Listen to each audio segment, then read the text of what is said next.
Oi pessoal, tudo bem? Vamos continuar lendo o livro do Napoleão Hill, Pense e Enriqueça, esse livro que é esse clássico para quem está buscando saber, descobrir qual é o segredo para passar do reino da falta e de escassez para o reino da prosperidade e abundância em todos os setores.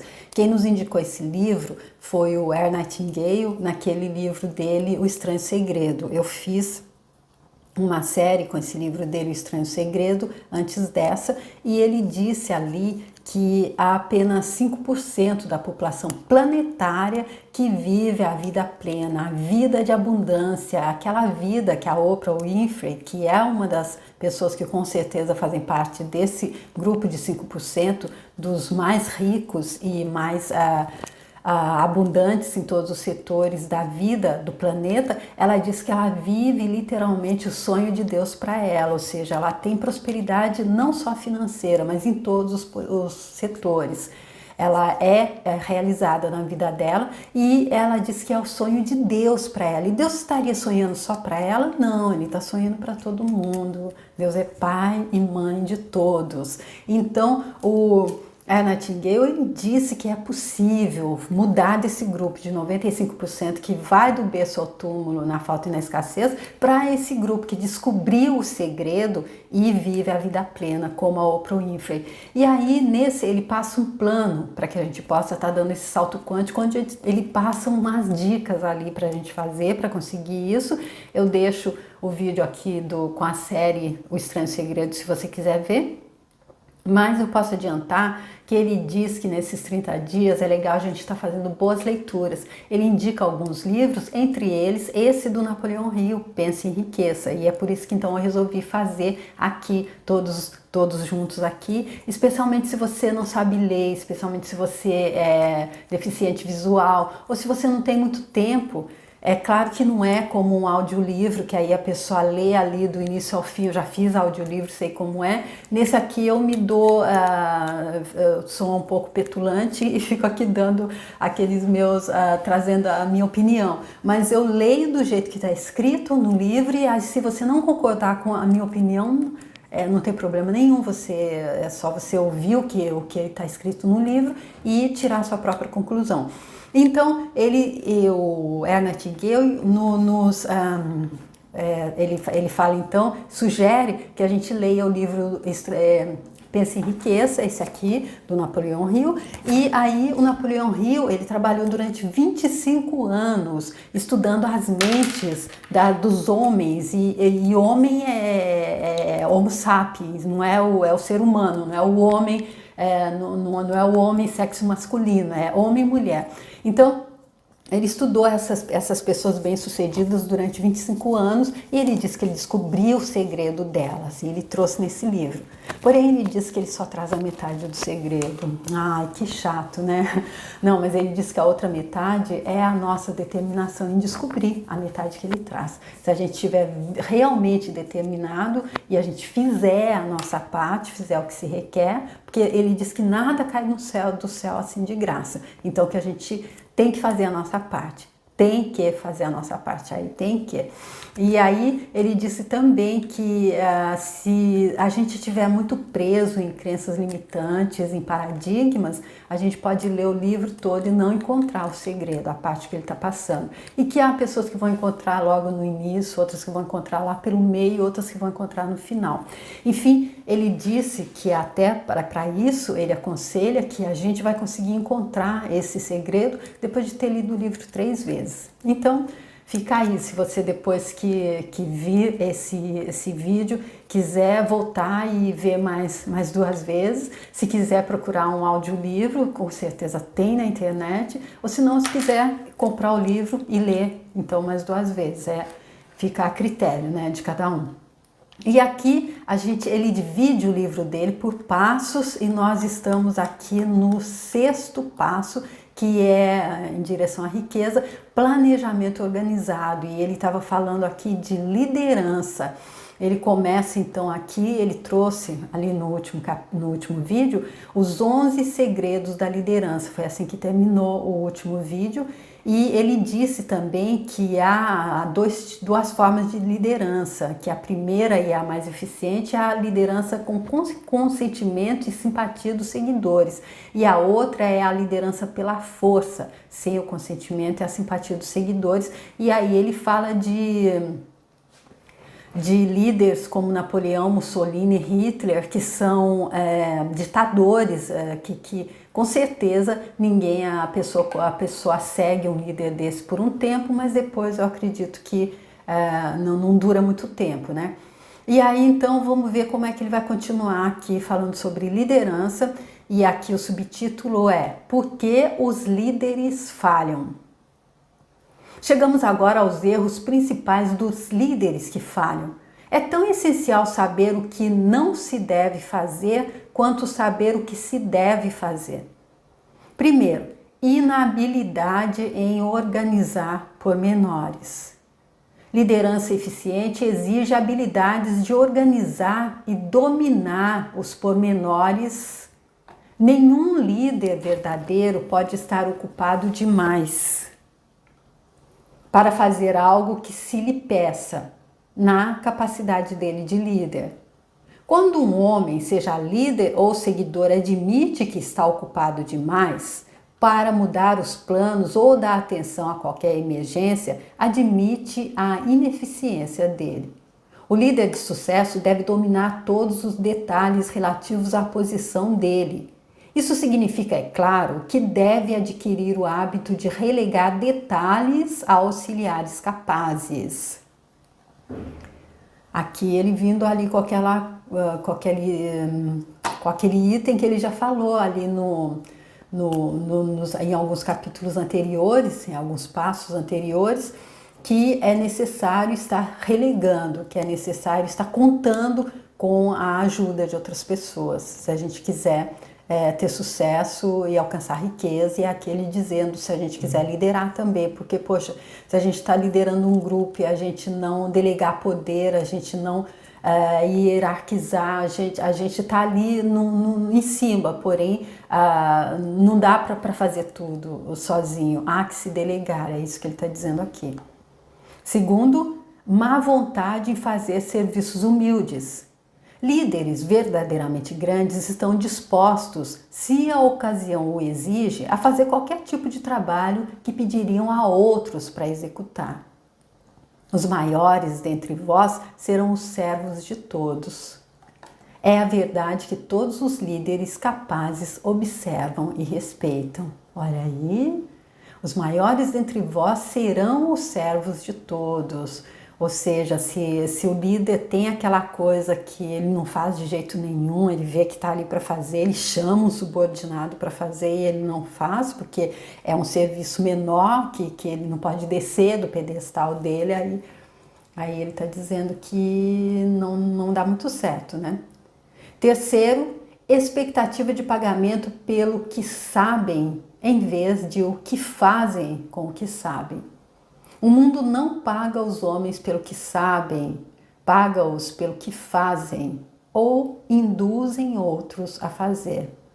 Até porque se a gente sabe, mas a gente não emprega, a gente não coloca em ação nosso saber, ou a gente não mostra ao outro como fazer, induz o outro como fazer, então esse saber não vale nada, não é? Quarto, medo da competição dos seguidores. O líder que teme que um dos seguidores dele possa tomar-lhe o lugar está praticamente fadado a concretizar o temor cedo ou tarde. O líder capaz treina substitutos aos quais possa delegar, quando quiser, qualquer dos pormenores do cargo dele. Somente dessa maneira pode o líder multiplicar-se e preparar-se para estar em vários lugares, dando atenção a muitas coisas ao mesmo tempo. É verdade eterna que os homens recebem maior pagamento por sua capacidade de fazer outros agirem. Olha, gente, que interessante isso. Capacidade de fazer outros agirem. E não querer ser guardar tudo para ele, querer ser os outros fazem aquela coisa menor. Eu não vou ensinar de jeito nenhum nada disso, porque senão depois ele toma o meu lugar. por sua capacidade de fazer outros agirem do que poderiam ganhar, possivelmente, pelo esforço próprio. Um líder eficiente pode, pelo conhecimento que tem do cargo dele, pelo magnetismo da personalidade dele, aumentar enormemente a eficiência dos outros, induzindo-os a prestar mais serviços e melhores serviços do que poderiam prestar sem o auxílio dele.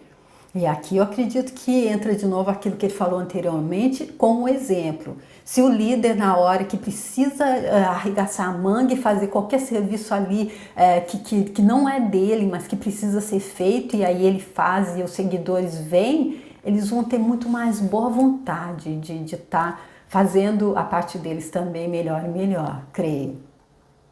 5. Falta de imaginação. Sem imaginação, o líder é incapaz de enfrentar emergências e de criar planos para orientar eficientemente os seguidores dele. Então, ele já falou de um capítulo ali apenas da imaginação. A imaginação é tudo. 6. Egoísmo. O líder que chama a si toda a honra pelo trabalho dos seguidores está fadado a encontrar ressentimento.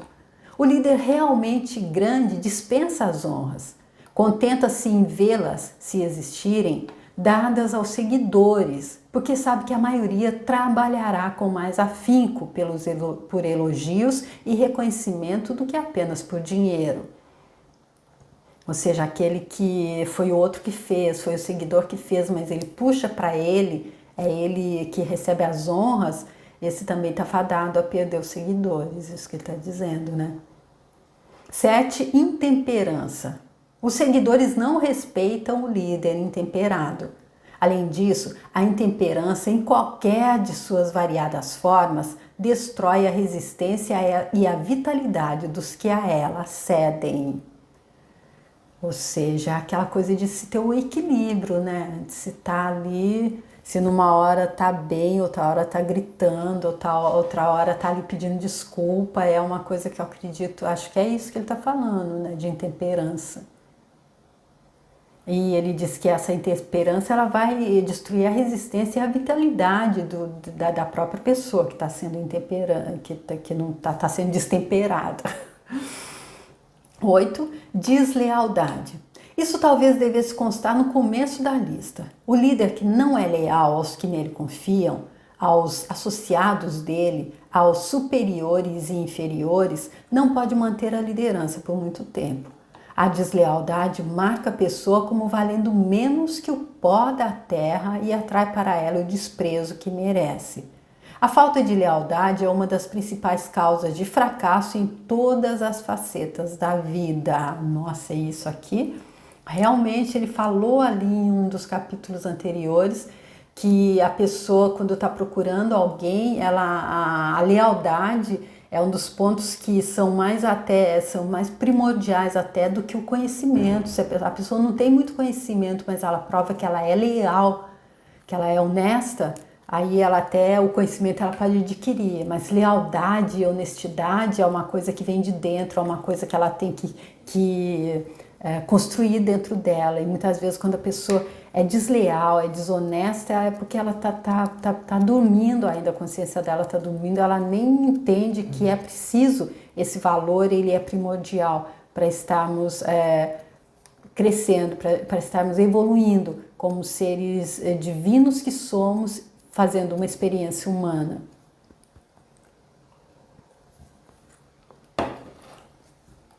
9. ênfase da autoridade da liderança. O líder eficiente lidera animado e não tentando instilar terror no coração dos seguidores dele. O líder que procura impressionar os seguidores com a autoridade faz parte da categoria dos líderes à força. Se o líder for um líder de verdade, não terá necessidade de alardear o fato, exceto pela conduta dele, pela simpatia, compreensão, justiça e demonstração de que conhece o cargo.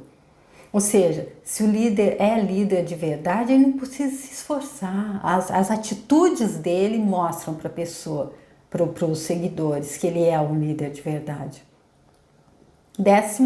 ênfase do título. O líder competente não exige título para ter o respeito dos seguidores. O homem que se preocupa demais com o título geralmente pouco mais tem a oferecer. As portas do escritório do verdadeiro líder estão abertas a todos que quiserem entrar e o local de trabalho dele nada tem de formalidade ou ostentação. Ou seja, aquela coisa da humildade, aquela coisa de saber que está todo mundo na caminhada, aquela coisa de saber, e com certeza se ele é um bom líder, ele já foi seguidor. Então saber que todo mundo vai passar e que com o melhor que a gente pode fazer é ser o melhor que nós podemos ser, sendo líder, sendo seguidor, sendo o que for. Essas são as causas mais comuns de fracasso na liderança. Qualquer uma dessas faltas é suficiente para produzir fracasso. Estude a lista com cuidado, se aspira à liderança e certifique-se de estar livre dessas faltas. E eu acredito que tudo isso que ele falou aqui não é só para líder, é para a vida. Se a gente quiser ter sucesso em qualquer coisa que a gente for fazer na vida, eu acredito que há que se prestar atenção nesses pontos. Muitos campos para a liderança. Antes de deixar este capítulo, chamamos sua atenção para alguns campos férteis em que houve declínio de liderança e nos quais o novo tipo de líder pode encontrar oportunidades em abundância. Primeiro, no campo da política há uma procura insistente por novos líderes, procura que indica nada menos que uma emergência. Segundo, os negócios bancários estão passando por uma reforma. Terceiro, a indústria pede novos líderes. O futuro líder na indústria, para durar, deve se considerar quase como um funcionário público, cujo dever é dirigir o que lhe foi confiado de maneira a não pesar nem num indivíduo, nem num grupo de indivíduos.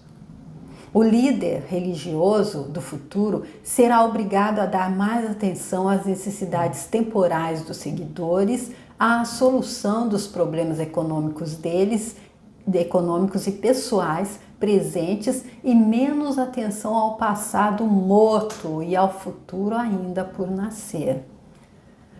Quanta coisa aqui nessas entrelinhas dele. O líder religioso do futuro, ele será obrigado a dar mais atenção às necessidades temporais e não os problemas econômicos e pessoais presentes e menos atenção ao passado morto ou ao futuro ainda por nascer.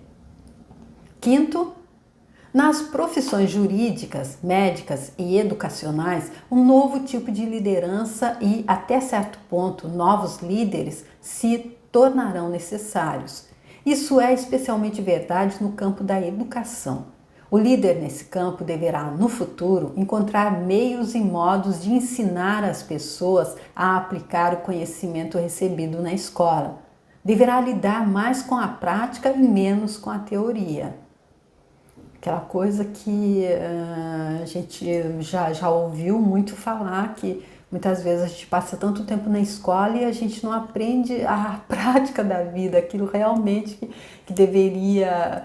A gente aprende fórmulas ali teóricas que na prática, na vida prática, não vai fazer tanta diferença. E às vezes a gente sabe tudo ali da teoria da escola e a gente sai sem saber que aquele valor lá que ele está dizendo da honestidade é o primordial. Esses são apenas alguns dos campos em que oportunidades para novos líderes e um novo tipo de liderança são agora possíveis de obter. O mundo está passando por uma mudança rápida. Isso quer dizer que os meios pelos quais se produzem as transformações nos hábitos humanos devem ser adaptados às transformações. Os meios aqui descritos são os que, mais que quaisquer outros, determinam as tendências da civilização. E olha que esse livro foi escrito em 1937, né? 5 maneiras de obter um bom emprego. As informações aqui fornecidas são o resultado líquido de muitos anos de experiência durante os quais milhares de homens e mulheres foram encaminhados a vender os serviços deles com eficiência. A experiência provou que os seguintes meios oferecem os métodos mais diretos e eficazes de reunir o comprador e o vendedor de serviços. Primeiro, escritórios de colocações. É preciso ter cuidado para escolher somente escritórios conceituados, cuja gerência possa mostrar registros adequados de resultados satisfatórios. Há relativamente poucos escritórios nessas condições. E aqui, trazendo para o atual, eu acredito sites, né, no lugar de escritórios, que hoje a gente procura tudo online, tudo pela internet, né? Não é como quando ele escreveu o livro que a gente tinha que sair com o currículo embaixo do braço e ir para os escritórios. Segundo, propaganda. Tente os jornais periódicos, comerciais, revistas. Anúncios classificados geralmente merecem confiança no sentido de darem resultado satisfatório no caso dos que procuram cargos de venda ou de assalariado comum. Propaganda promocional é mais recomendável no caso dos que procuram relações com dirigentes, de modo que o anúncio apareça na seção do jornal mais capaz de chamar a atenção da classe de empregadores que se procura. O anúncio deve ser preparado por um perito que sabe como injetar qualidades de venda suficientes para obter respostas. Então aqui, gente, quando ele fala de estar procurando emprego, eu acredito que é exatamente aquela coisa de que nada cai do céu, né? Não adianta a gente ficar querendo dar o salto e passar para o meio desses 5% e pensar que a gente vai ficar sentado de perna para o ar o dia todo. Eu acredito que deva ser por isso que ele está colocando esse item aqui no livro, né? Terceiro, cartas pessoais de solicitação. Essas devem ser dirigidas a determinadas firmas ou indivíduos mais necessitados dos serviços oferecidos. As cartas devem ser sempre bem datilografadas, e aqui a gente passou bem desse tempo, né? E assinadas à mão. Com a carta deverá ser enviado um dossiê ou um sumário das aptidões do candidato. Tanto a carta de solicitação como o dossiê sobre as experiências e aptidões deverão ser preparados por especialistas. Vejam as instruções referentes aos dados que devem ser fornecidos. Quarto, solicitação através de conhecimentos pessoais. Se possível, o candidato deve tentar uma aproximação com os empregadores em perspectiva através de amigos comuns.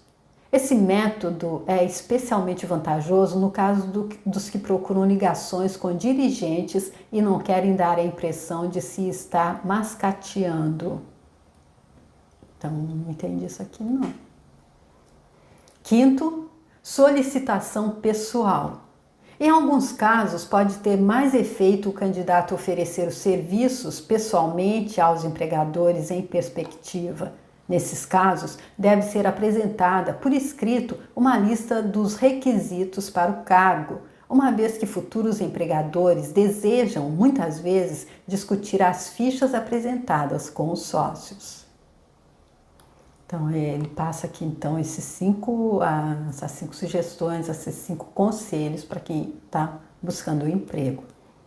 Como preparar um sumário ou dossiê? Esse sumário deve ser preparado com o mesmo cuidado com que o advogado prepara a petição de um caso a ser julgado no tribunal. A não ser que o candidato tenha experiência no preparo dos sumários, deve ser consultado um perito e os serviços dele requisitados para tal propósito. Comerciantes de sucesso empregam homens e mulheres que compreendem a arte, a psicologia da propaganda para apresentar os méritos do seu produto. Quem tiver serviço pessoal a oferecer deve fazer o mesmo. Os dados seguintes devem aparecer no sumário. E aqui eu acredito que é aquela coisa de estar fazendo bem o seu marketing, né? De estar convocando alguém que saiba fazer realmente, se você quiser vender o seu produto, não é? Aí também, mas nesse caso ele está falando para conseguir um emprego. Os dados seguintes devem aparecer no sumário. Primeiro, educação. Declare em poucas linhas com segurança a instrução que teve, quais as matérias em que se especializou na escola, dando as razões da especialização. Segundo, experiência. Se você teve alguma experiência em cargos similares que procura, descreva-as, declarando nomes e endereços dos empregadores anteriores. Assegure-se de estar salientando qualquer experiência especial que possa ter tido e que o capacitaria a ocupar o cargo que deseja. Terceiro, referências. Todas as firmas comerciais praticamente desejam saber tudo sobre resultados anteriores, antecedentes, etc., dos empregados em perspectiva, que procuram cargos de responsabilidade. Acrescente ao sumário, e aqui quando ele diz sumário, eu acredito que ele esteja falando do currículo, breves fotocópias de cartas de empregadores anteriores, antigos professores, pessoas proeminentes cujo julgamento mereça confiança. Quarto, uma fotografia. Coloque junto ao sumário uma fotografia sua, recente e não enquadrada. Aqui, na minha opinião, eu acredito que é uma coisa que não tem absolutamente nada a ver. A aparência da pessoa, eu acredito que exigir fotografia em um currículo é até, não sei, só a minha opinião, mas às vezes é uma forma até meio de discriminação, não sei, porque se a pessoa não for aquele padrão que eu estou procurando, de como que eu posso ver alguma coisa na fotografia da pessoa, não é?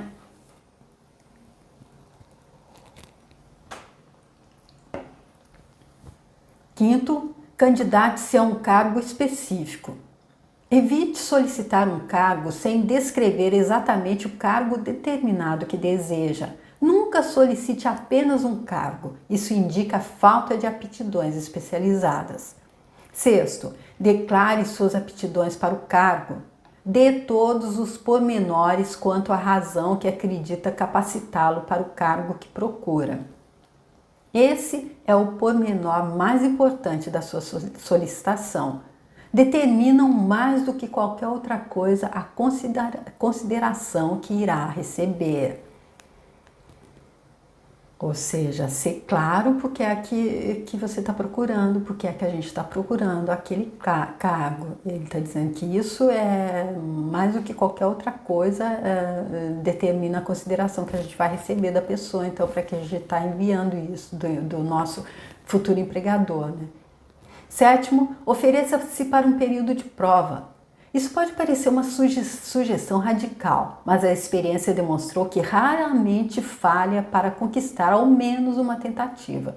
Se estiver certo de suas aptidões, uma prova é tudo de que precisa. Além disso, a oferta indica que você tem confiança em sua capacidade de ocupar o cargo que procura. É muito convincente. Deixe bem claro que sua oferta se baseia em A. Sua confiança na capacidade que tem de ocupar o cargo. B. Sua confiança na resolução do empregador em perspectiva de empregá-lo após um período de prova. C. Sua determinação de conquistar o cargo.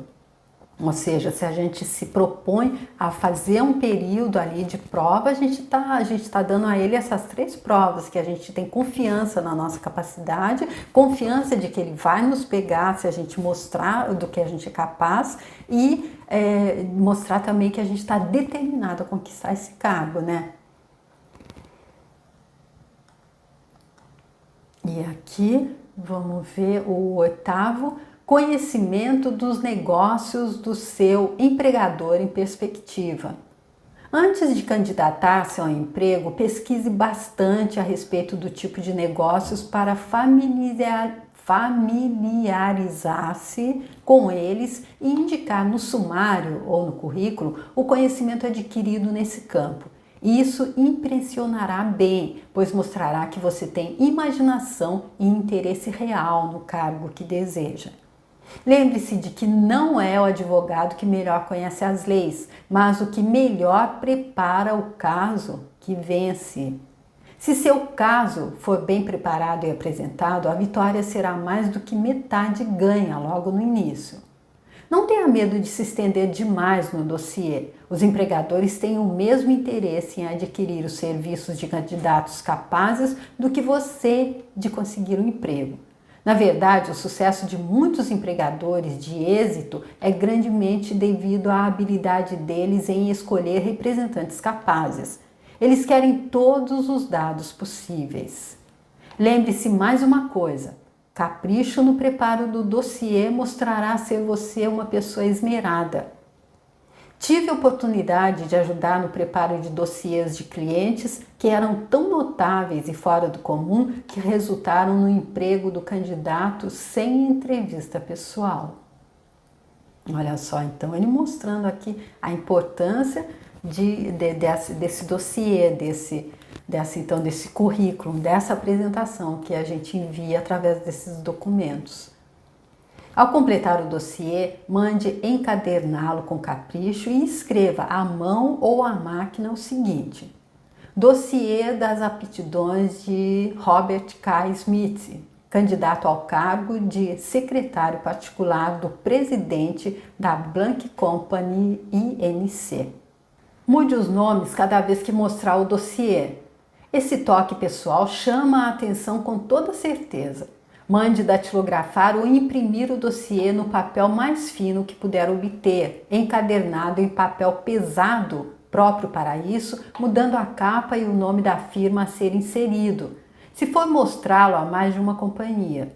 Sua fotografia deve ser colada a uma das páginas do dossiê. Siga essas instruções ao pé da letra, melhorando-as sempre que sua imaginação o sugerir. Vendedores de êxito vestem-se com esmero. Compreendem que a primeira impressão é duradoura. Seu dossiê é seu vendedor. Dê-lhe boas roupas para que façam contraste com qualquer coisa que o empregador, em perspectiva, tenha visto como solicitação de cargo. Se vale a pena ter o cargo que você deseja, vale a pena também tentar consegui-lo. Além do que, se você conseguir se impor ao empregador de maneira que o impressione com sua personalidade, receberá provavelmente mais dinheiro por seus serviços desde o começo do que receberia se tivesse solicitado o emprego da maneira convencional costumeira. Se você procura emprego através de uma agência de propaganda ou de colocações, mande o agente usar cópias do dossiê ao oferecer seus serviços. Isso o ajudará a ganhar a preferência tanto do agente como dos empregadores em perspectiva. Então aqui eu concluo essa parte desse capítulo que é bem longo, onde então ele traz aí passo a passo de como estar preparando um bom currículo, uma boa apresentação para se conseguir aquele cargo que a gente deseja, para estar se apresentando àquele empregador que a gente quer convencer que nos contrate para aquele emprego dos nossos sonhos. Acredito que seja isso. Então eu concluo esse capítulo, essa parte do capítulo, a segunda parte. Esse capítulo ele é bem longo, ele vai dar para fazer então em 3 partes. A próxima e a última parte vai ser encontre um emprego que lhe agrade.